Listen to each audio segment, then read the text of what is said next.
Nós estamos em uma série tratando sobre o livro de Gálatas. Na semana passada, falaríamos sobre Gálatas capítulo 3. Hoje eu falaria sobre Gálatas 4. Mas foi pedido que eu trouxesse Gálatas capítulo 3 para não ficar incompleto. Então eu peço que você abra sua Bíblia em Gálatas capítulo 3, versículo 1. Gálatas capítulo 3, versículo 1. Dizem que uma das paixões dos brasileiros é o futebol. Eu não sei se essa é a paixão de todos os brasileiros, mas é a minha paixão. É bem verdade que eu muito mais leio sobre futebol do que jogo. Sempre tive boas habilidades futebolísticas. O meu problema sempre foi a bola. Se não houvesse a bola, eu seria realmente um excelente jogador.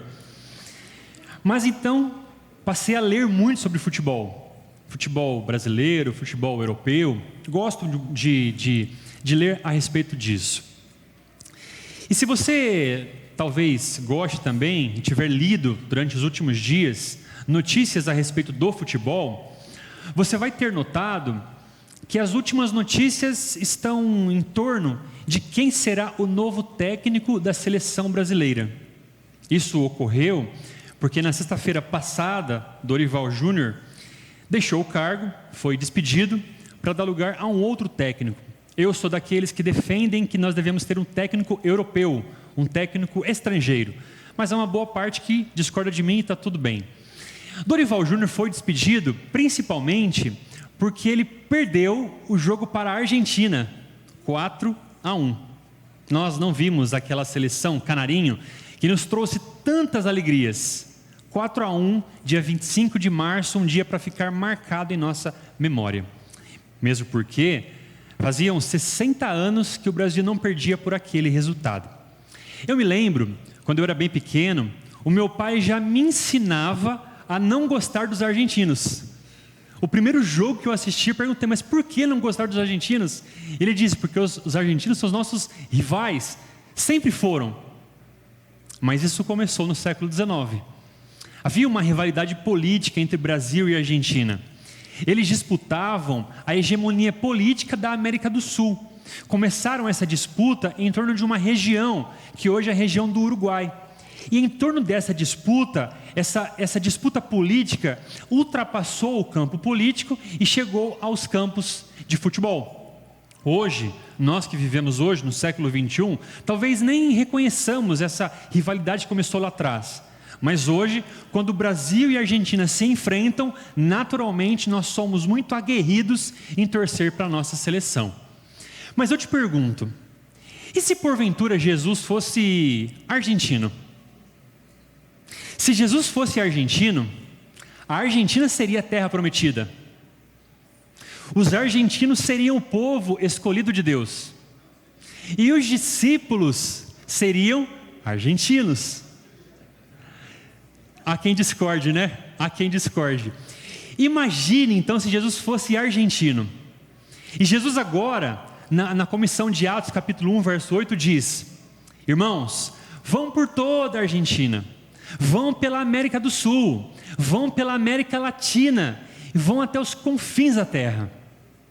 Então, os discípulos começam agora, com o Pentateuco na mão, pregar este evangelho. E dizem: irmãos brasileiros, hermanos brasileiros, aceitem a Jesus.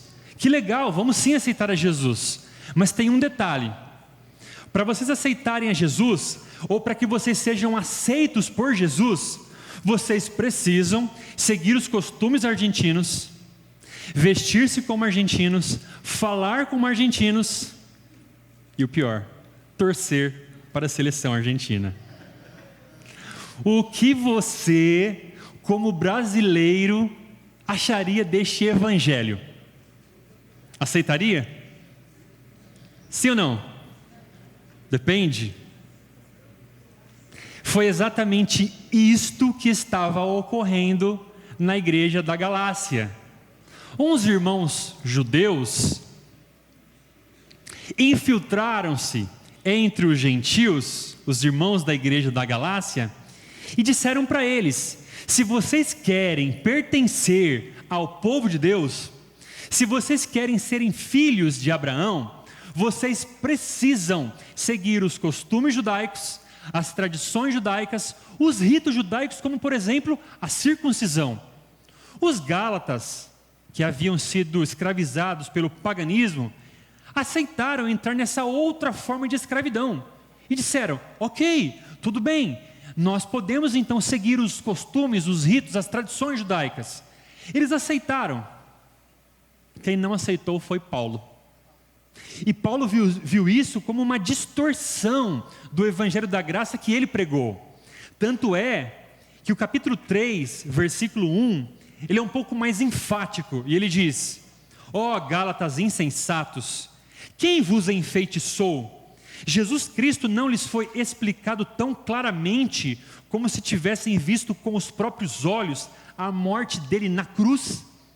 Gálatas insensatos, ignorantes, idiotas, quem vos enfeitiçou, vos hipnotizou, vos fascinou?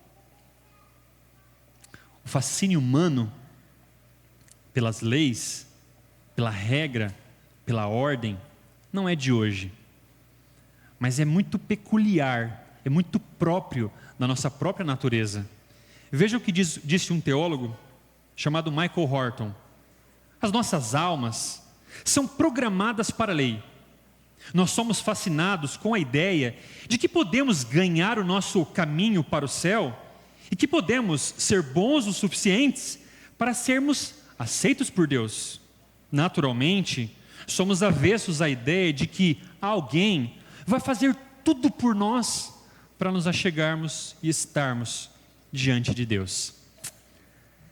A partir dessa ideia, eu posso afirmar que nós vivemos, gostamos, supervalorizamos uma sociedade meritocrática.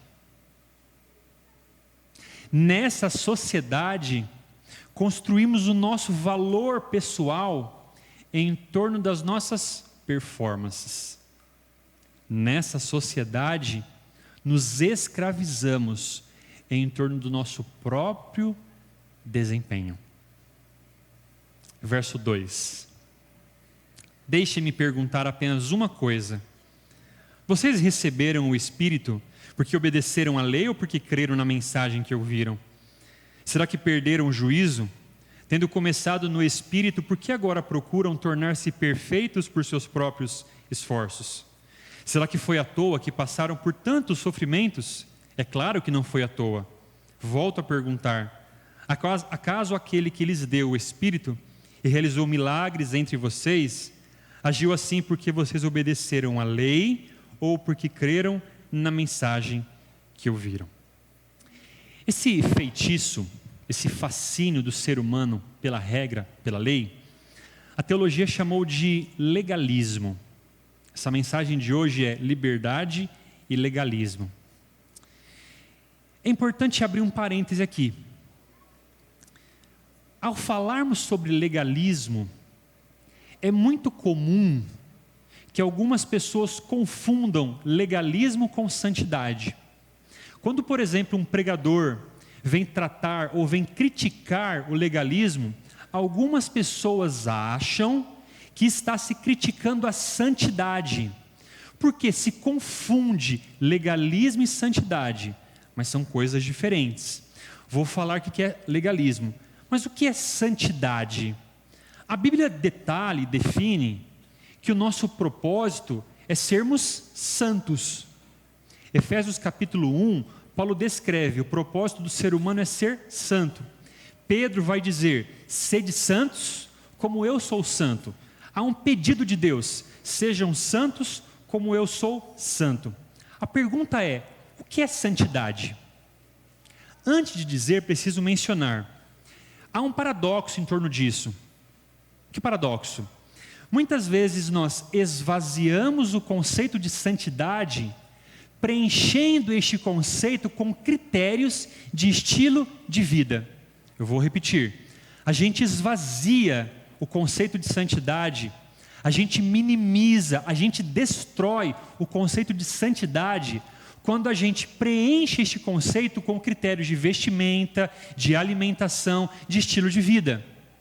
Quando Deus diz, sede santos porque eu sou santo, nós temos que pensar que Deus não precisa se importar com a roupa que Ele vai vestir para ser santo. Deus não precisa se preocupar com a comida que Ele vai comer para ser santo. Deus não precisa se preocupar com o estilo de vida para ser santo. Santidade não afeta inicialmente os valores externos. Santidade tem a ver com o caráter. Assim, quando a Bíblia diz sede santos, ela está dizendo, seja ou tenha o caráter de Deus. E quando eu digo assim, ó, Deus é, o que vocês respondem? Deus é amor. Deus é amor. Portanto, santidade tem a ver com amor. Santidade não é a pessoa que é medida pela sua vestimenta, pela sua comida, pelo estilo de vida, pelos lugares que ela frequenta. Santidade se mede pela capacidade de amar. Tanto é que George Knight vai dizer, santificação é o processo que nos torna pessoas mais amáveis. Você quer saber se uma pessoa é santa? Veja o quanto essa pessoa é capaz de amar. Essa pessoa será santa se ela tem uma capacidade de amar. Certa vez eu estava numa comunidade que disseram para mim, esta comunidade é a única comunidade dessa região que ainda mantém a sua santidade, porque mantém os seus costumes e as suas tradições. Mas naquela mesma comunidade, ela perdeu todo o seu grupo de jovens, porque eles foram perseguidos por aqueles que se diziam santos. Santidade tem a ver com amor, não com estilo de vida. É bem verdade que em algum momento a santidade pode afetar os fatores externos, mas santidade tem a ver com caráter. Santidade é o processo que nos torna pessoas mais amáveis. O que é legalismo? Na Bíblia não há uma palavra para definir legalismo. No hebraico, no grego, nós não temos uma palavra que traduza o que de fato é legalismo. Mas a teologia define legalismo como a convicção de que nós somos aceitos por Deus com base em nossa obediência. Assim, se você perguntar, como faço para que Deus seja favorável a mim? Para que Deus atenda aos meus pedidos, ouça as minhas orações? O legalista vai responder, obedeça a lei e Deus será favorável a você.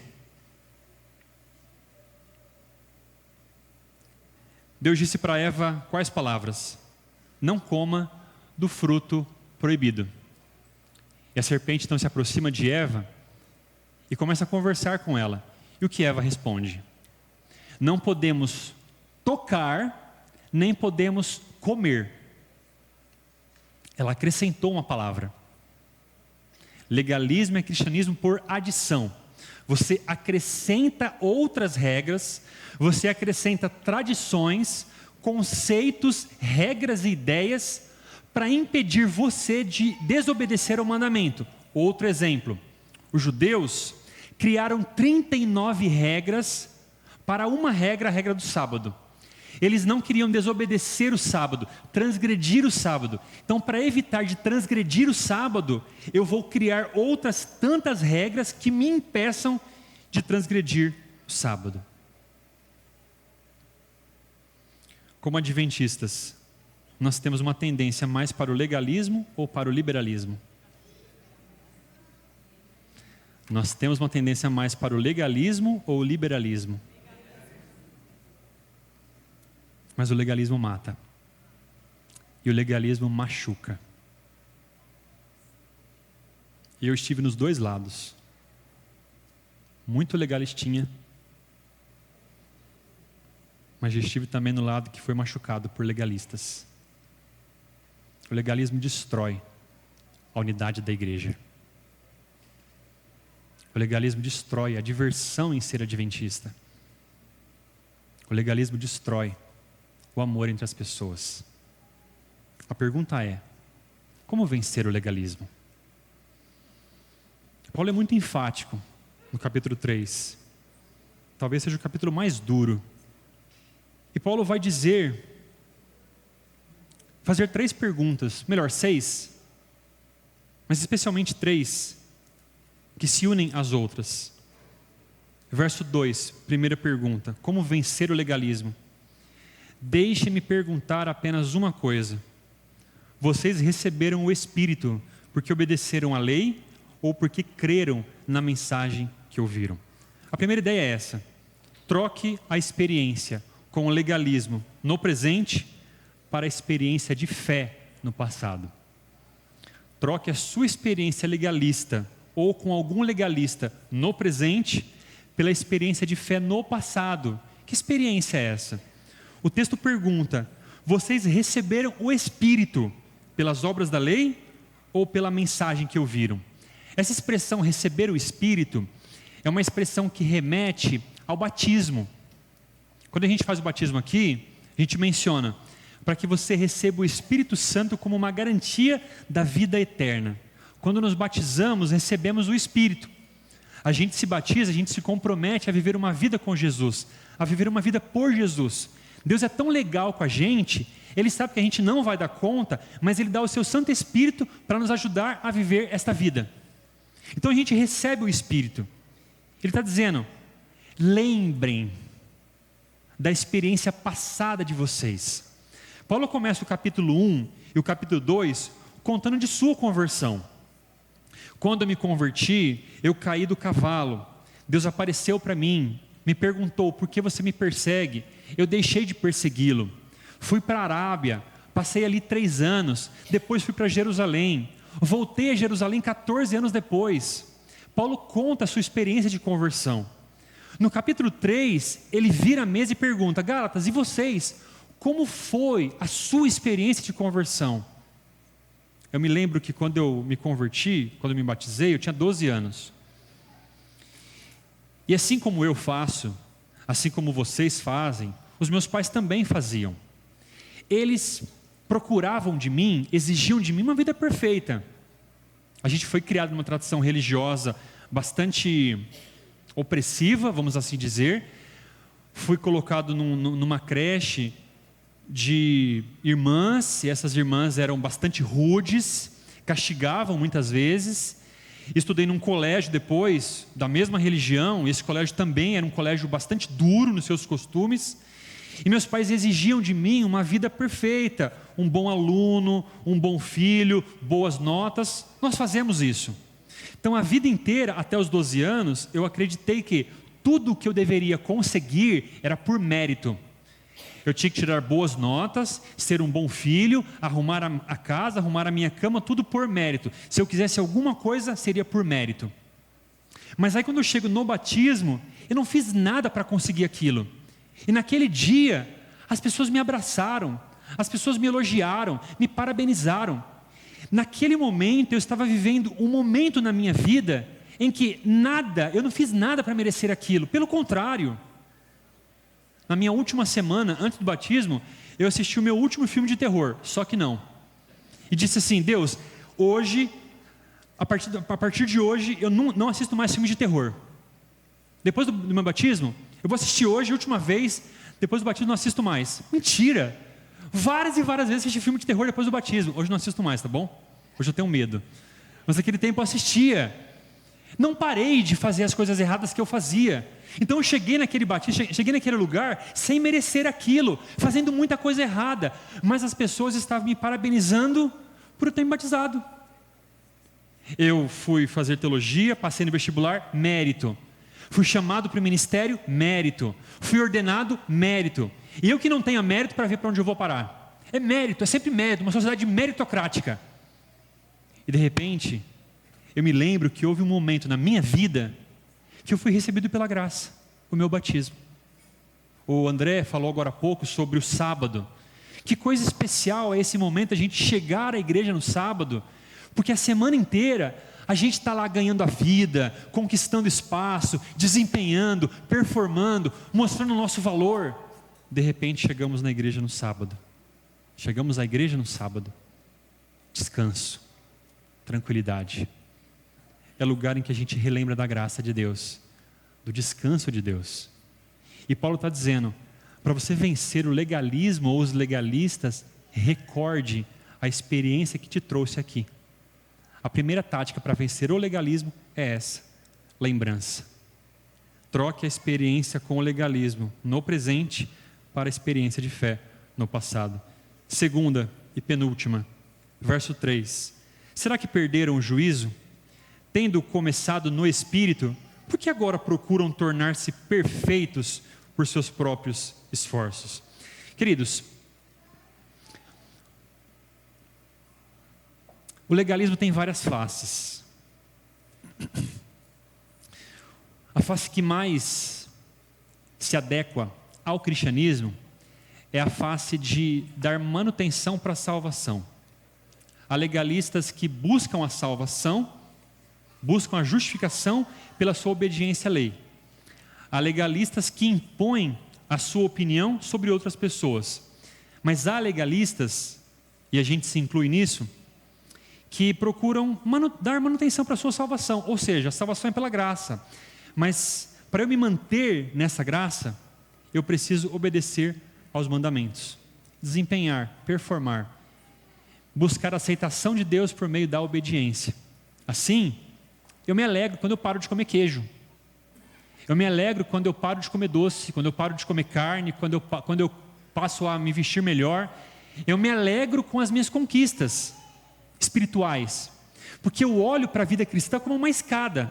Hoje eu subi esse degrau, hoje eu subi aquele, eu estou sempre pensando assim, olha o quanto eu estou crescendo, olha o quanto eu estou avançando, olha para a minha vida, o quanto eu já cresci e me desenvolvi.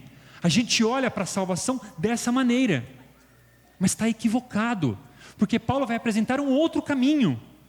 Versículo 23, antes que o caminho da fé se tornasse disponível, fomos colocados sob a custódia da lei e mantidos sob a sua guarda, até que essa fé fosse revelada. Em outras palavras, a lei foi o nosso guardião até a vinda de Cristo, e ela nos protegeu até que, por meio da fé, pudéssemos ser declarados justos. Agora que veio o caminho da fé, não precisamos mais da lei como guardião.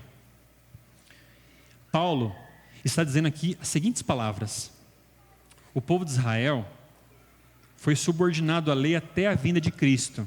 Como assim? O povo de Israel saiu do Egito com uma mente infantilizada. No Egito, eles tinham direito a comida e abrigo, só. Não podiam questionar, não podiam pensar, não podiam pensar diferente. Saíram do Egito.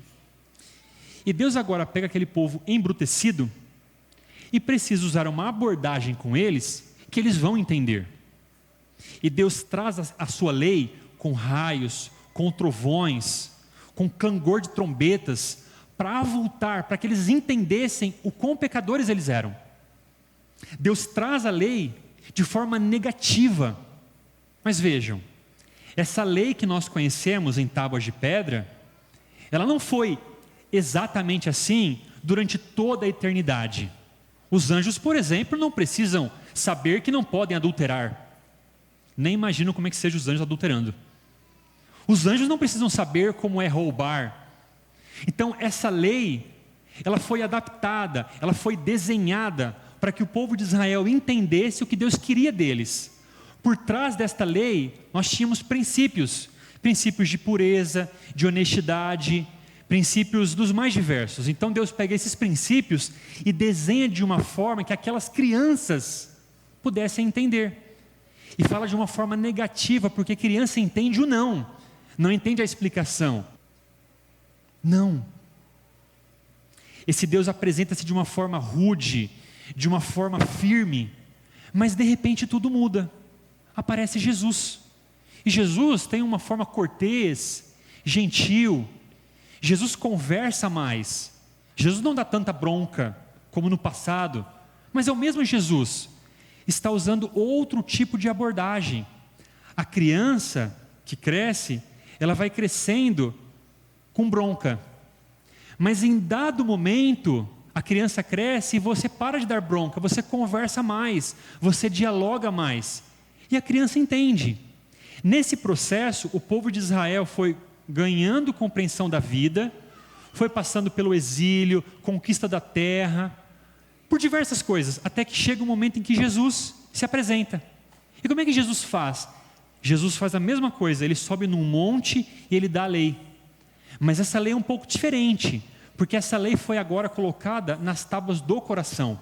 A gente diz assim, Deus colocou a sua lei em tábuas de pedra porque ela é eterna. Tudo bem, está certo isso, mas tudo era didático. Deus colocou as leis em tábuas de pedra porque o coração daquelas pessoas era de pedra. E agora, Deus diz, não vou mais escrever as leis em tábuas de pedra, vou escrever no seu coração. Lucas vai dizer que o dedo de Deus é o Espírito Santo, então o Espírito Santo escreve esta lei em tábuas de pedra, em tábuas do coração. A criança que cresce com os ensinos do pai e da mãe, ao se tornar adulta, ela não abandona estes ensinos, ela mantém os pais em perspectiva. Ela não obedece mais por coerção, ela obedece por livre e espontânea vontade. E Jesus está dizendo, a lei agora não é mais uma supervisora, você internalizou esta lei. Paulo vai dizer isso em 2 Coríntios, capítulo 3. Você vai contemplando a Cristo, e ao contemplar a Cristo, você passa a obedecer a lei. Eu não obedeço mais um conjunto de regras, eu sigo uma pessoa, eu vivo como essa pessoa, eu falo como essa pessoa, eu ando como essa pessoa, eu me comporto como essa pessoa. Em outras palavras, a ideia aqui é, troque a incansável luta pelo comportamento, pela agradável e paciente experiência da contemplação. A gente luta contra os filmes de terror e caímos muitas vezes. Mas Deus está dizendo, contemple a Cristo. 2 Coríntios 3, verso 18. Leia todo o capítulo. O que eu estou falando está ali. Contemple a Cristo. Siga Cristo, porque ao segui-lo você vai obedecer toda a lei, porque Ele obedeceu toda a lei. É trocar as tábuas de pedra pela pessoa de Cristo. A luta incansável pelo comportamento, pela agradável experiência da contemplação. Não é por força, não é pela imposição, não é pelo desempenho que nós obedeceremos à lei, mas é pela contemplação de Cristo, aquele que obedeceu toda a lei. E por último, troque as ideias de mérito, desempenho e performance pelas ideias de fé, graça e descanso. Versículo 5, volta a perguntar, aquele que lhes deu o Espírito e realizou milagres entre vocês, agiu assim porque vocês obedeceram à lei ou porque creram na mensagem que ouviram? Você conhece Jó? Jó era um homem íntegro, reto, temente a Deus e que se desviava do mal. O Jó foi acometido por enfermidades e perda dos seus bens, dos seus filhos, de sua família. Mas Jó continuava íntegro, reto, temente a Deus e se desviando do mal. No entanto, Jó recebe 3 amigos, o Elifaz, o Bildade e o Zofar. E todos eles dizem assim, Jó, você está sofrendo porque existe algum pecado escondido na tua vida. Mas, queridos, eu não pequei. Pelo contrário, eu alimentei o órfão, cuidei das viúvas, cuidei dos necessitados, os recebi em minha casa. Eu não tenho pecado escondido. Jó não confronta o raciocínio dos amigos. Ele também acreditava assim, que se algo ruim está acontecendo com você, é porque tem algum pecado escondido na sua vida. Jó acreditava que ele não tinha pecado na sua vida, que ele era um homem bom, até que quase no final do livro, Deus se apresenta e diz, Jó, o seu problema é a sua justiça própria. O seu problema é a sua justiça própria. Muitas vezes nós acreditamos que as coisas ruins acontecem conosco porque estamos longe de Deus. E não raras as vezes, a gente ouve aquela maldita frase: se não vem pelo amor, vem pela dor. Essa frase não tem nada de bíblica, eu não sei quem inventou essa frase, mas por favor, nunca mais fale isso. Deus não opera castigos para trazer o bem. Deus opera em uma lógica diferente. Deus não opera o mal para trazer benefícios para nós. Deus pode sim usar este mal que nos é real aqui neste mundo para trazer o bem, mas Deus não faz isso, não causa isso. E Jó entendia errado, da forma como muitos nós entendemos. Não, o que você está fazendo de bom, não é por isso que Deus está abençoando você. Ele abençoa porque Ele é bom, porque a sua bondade nos persegue. E não é porque você está longe que Deus está amaldiçoando você, porque Deus está encantado com você. Deus é favorável a você. Esse é o ponto. Algumas semanas atrás, o meu filho, Álvaro, ele começou a brincar de uma brincadeira que ele aprendeu não sei onde. Não assiste TV, não vê tela, mas aprendeu. Aprendeu a atirar. Pegou as suas arminhas e começou a atirar. A minha esposa viu e falou assim: mas filho, meninos de Jesus não usam arma. Eu não estava nessa ocasião, ela estava, me contou. Meninos de Jesus não usam armas. Ele pensou e disse assim: mas mamãe, então eu não quero ser de Jesus porque eu gosto de armas. Ele saiu, minha esposa disse assim: então eu vou orar por você, para que você deixe de gostar de armas e passe a amar a Jesus. Não precisa orar por mim, eu gosto de armas e quero permanecer assim. Ele tem 3 anos. Ele saiu, voltou, alguns minutos depois: mamãe, será que a gente pode orar para eu deixar de gostar de armas? E eles foram até o quarto, ajoelharam-se ao pé da cama. Minha esposa me contou. E ele orou: Senhor Jesus, me ajuda a não gostar mais de armas. Na sequência, ele usou essa expressão: muda o meu coração. Mas não acabou aí.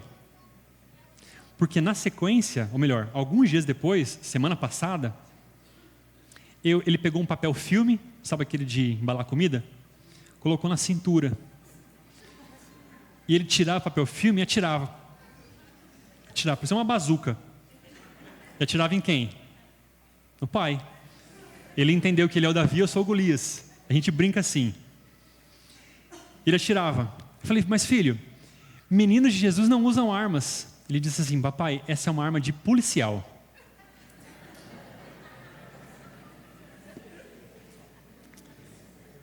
Só Deus pode mudar o coração. Você pode gostar de armas e pedir a Jesus que mude o seu coração, mas continuar atirando. Peça mais uma vez, e mais uma vez, e mais uma vez, e mais uma vez, porque não é sobre o seu desempenho, mas é sobre a graça dele que se derrama sobre a sua vida. Você pode gostar de filme de terror. Você vai continuar assistindo, assistindo, assistindo e assistindo. Peça que Ele mude a sua vida. Não é sobre armas, não é sobre filmes, não é sobre roupa, não é sobre estilo de vida. É sobre a graça. É sobre as nossas reais lutas. É sobre os enfrentamentos que cada um de nós temos, que é diferente. Os meus são diferentes dos teus. Você pode não cair nas coisas que eu caio, e eu posso não cair nas coisas que você cai. Mas todos nós caímos e todos nós precisamos desesperadamente da graça de Deus, suplantando o nosso coração teimoso, suplantando a nossa vida indomável, suplantando esse estilo de vida selvagem que nós levamos. E Deus reconhece cada um de nós. Eu comecei falando sobre o jogo do Brasil e Argentina. E na semana passada, quando foi o jogo, 2 dias depois, ou melhor, 2 dias antes, o Rafinha, nosso jogador, disse para o Romário que daria porrada nos argentinos. Porrada dentro e fora de campo. No dia seguinte a essa entrevista, o técnico da Argentina disse assim: vamos lembrar daquela foto emblemática entre Neymar e Messi, a união dos dois povos, e acrescentou: é só um jogo. É só um jogo. Quando você tiver as suas ideias, as suas opiniões, as suas impressões, a sua maneira de enxergar os rituais, lembre-se, são apenas as suas ideias. Que elas não sejam usadas para separar você de outras pessoas. Quando você for perseguido por pessoas com essas ideias, quando você levar porrada dessas pessoas por causa dessas ideias, lembre-se, é só uma pessoa, são as ideias delas. Não deixe que isso interfira no trabalho que Deus tem feito para manter você aqui. Queridos, são só ideias, são só preferências, são só gostos. Não deixe que o que está aqui na mão fechada entre aqui na mão aberta, porque não é sobre dias, não é sobre anos, não é sobre rituais, não é sobre festas, não é sobre tradições, não é sobre opiniões, é sobre a graça que alcança todos nós. Que Deus te abençoe.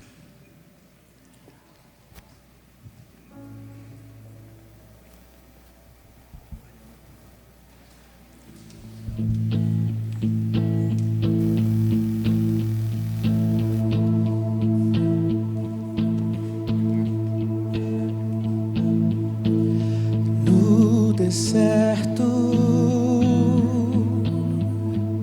de quem eu fui, eu tinha sede. Veio Cristo e tudo se fez diferente.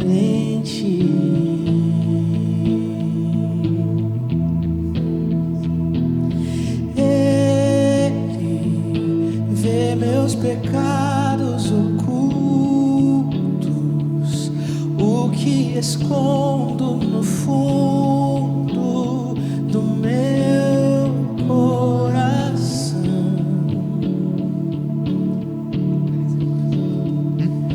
Cristo rompe a esperança na água, limpa a sujeira e sacia essa sede. O que Cristo oferece, Ele é. No escuro de quem eu fui, eu tinha medo. Veio Cristo e tudo se fez.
Queridos, um último pedido: não tirem frases que disse do contexto. É importante isso. Eu falei aqui e tudo que eu falei, eu assino embaixo e está na Bíblia. Não tirem frases que eu disse do contexto. Senhor Deus, a gente está muito apegado a nós mesmos. A gente está apegado a demonstrar para outros o quão ligados às tradições nós estamos. Mas é bem verdade que às vezes, para mostrar a nossa liberdade, nós nos desligamos de tudo isso para mostrar que somos livres. Nos dois casos estamos errados, porque o nosso foco está em nós mesmos. Cristo é todo suficiente para o nosso legalismo, para o nosso liberalismo. Mas muitas vezes nós estamos olhando para a vida de forma muito objetiva, sem esquecer de uma pessoa que está o tempo todo piscando para nós, com os braços abertos. Essa pessoa é Cristo. O Senhor tem nos incentivado a obedecer a lei de uma outra forma, através da contemplação. A gente às vezes também fala de Cristo, mas pouco vivemos como Ele. E muitas vezes criamos um Cristo adaptado a nós. Por favor, ó Deus, perdoa as nossas reais dificuldades em viver aquilo que o Senhor tem proposto para nós. Há um tempo atrás o Senhor escreveu as leis em tábuas de pedra porque o coração era de pedra. Mas hoje o Senhor quer escrever as leis em tábuas do nosso coração, porque somos e estamos adultecidos. Não somos mais como crianças que precisam o tempo todo ouvir o que pode e o que não pode, ouvir o que deve ou não fazer. Nós somos adultos. O Evangelho nos devolveu o que nós perdemos com o pecado: a liberdade de escolha, a liberdade que exerce responsabilidade, a liberdade de compromissos. Mas a gente ainda assim prefere olhar para um conjunto de regras e saber até quanto podemos ir, até onde podemos ir, qual é a fronteira para não desobedecermos, qual é o limite. Assim como Pedro perguntou: quantas vezes devo perdoar? Nós fazemos a mesma coisa. Torna, Senhor Deus, o nosso cristianismo mais leve, mais focado em Cristo, porque Ele obedeceu toda a lei. E se nós olharmos para Cristo, nós nunca mais seremos adúlteros. Se nós seguirmos a Cristo, nós guardaremos o sábado. Se nós vivermos como Cristo, não iremos roubar em qualquer âmbito de nossas vidas.